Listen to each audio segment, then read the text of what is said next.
ये आप 18 मार्च आगरा का दृश्य देख रहे हैं। हम भारत के लोग, हम बाबा साहब अम्बेडकर के लोग, हम गौर समाज के लोग श्रद्धेय भक्त पी सिमली जी और इस विशाल संघ का सम्मान करते हैं।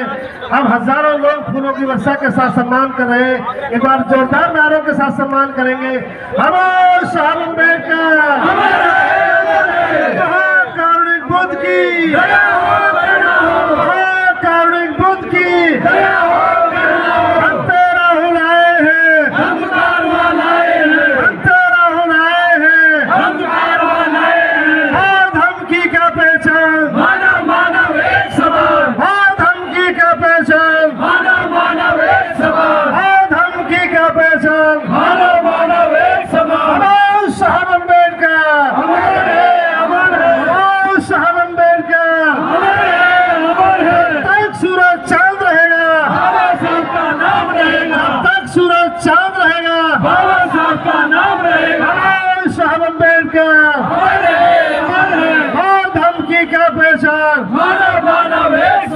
भंते जी संघर्ष करो, हम आपके साथ हैं। भंते जी संघर्ष करो, हम आपके साथ हैं। हमारे साहब अम्बेडकर। जो हमारा भिक्षु संघ है वो पूर्व की भांति अपना स्थान ले ले। एक आचार संहिता होनी चाहिए, क्योंकि भारत में बौद्ध तो बहुत बने, लेकिन बौद्ध नजर नहीं आए। मैं आज आगरा के इस ऐतिहासिक स्थल पर एक बार फिर याद दिला रहा हूं। 18 मार्च 1956 को बाबा साहब लाल किला मैदान में आए थे और हमारे लिए महत्वपूर्ण संदेश दिया था। जब उन्होंने काम किया उसके बारे में हमें बताया, जो करना चाहते थे उसके बारे में भी हमें दिशा निर्देश दिए, और करने के बाद जो बाबा साहब हमसे अपेक्षा करते थे हम उस पर खरे नहीं उतर पाए। उस पीड़ा को भी बाबा साहब ने यहाँ उजागर किया। मैं भी जब छात्र जीवन में था, मुझे आगरा का बाबा साहब का भाषण लगता था कि मेरी दिशा को तय कर रहा है, लेकिन आगरा मुझसे बहुत दूर था। 1996 में पलवल में आ गया और पलवल से आगरा की दूरी मात्र 150 किलोमीटर दूर है। 1996 से लेकर के 2011 में मैं आगरा में आया। मुझे 15 साल लग गए। हो सकता है कि मैं ठीक से समझ नहीं पाया था। यहाँ आने के बाद लगा कि पढ़े लिखे लोगों ने बाबा साहब को धोखा दिया और ये भी एक कहानी सी बन गई है। अब पढ़े लिखे लोगों का दायित्व बनता है ये आप तो दो आइसक्रीम खा ली ना, कि बाबा साहब जो हमसे अपेक्षा करते थे हम उस पर खरे उतरे। मेरे लिए आसान था और मैंने इस मार्ग पर कदम रखा।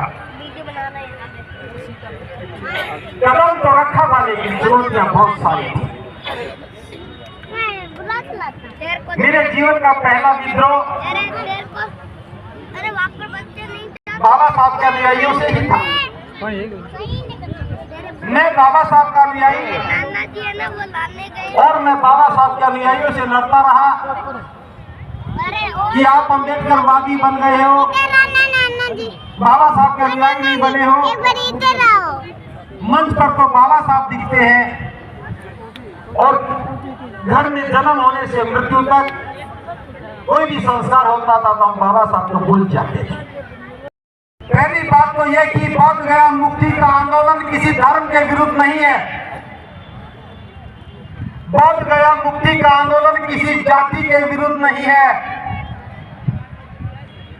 बीटी एक्ट 1949 का सहारा लेकर के दूसरे धर्म के जो 5 लोग वहां बैठे हैं, ना तो हमें ये एक्ट मंजूर है और ना वो 5 लोग मंजूर हैं।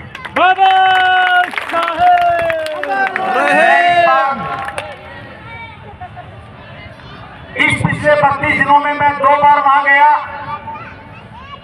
एक बार 5 दिन रुका हूं, एक बार 6 दिन, और मैं एक बार भी बोध गया को देखने के लिए नहीं गया, मां बोधि विहार को देखने नहीं गया। कई बार मन में सोचा कि मैं जाऊं, देख करके आऊं, लेकिन मेरे कदम नहीं उठे कि हमारी विरासत पर ताले लगे हों, विधर्मियों के कब्जे हो गए हों, कर्मकांड का बोलबाला हो गया हो, मूर्तियों के नाम बदले जा रहे हों। दर्शन करके भी क्या कर लूंगा। इसलिए मैं इस बार दर्शन करके नहीं आया, लेकिन आपको कह रहा हूं, आप लोग दर्शन करने नहीं गए इसलिए कब्जा हो गया। साल में एक बार जाओ, अपनी विरासत को देख करके आओ।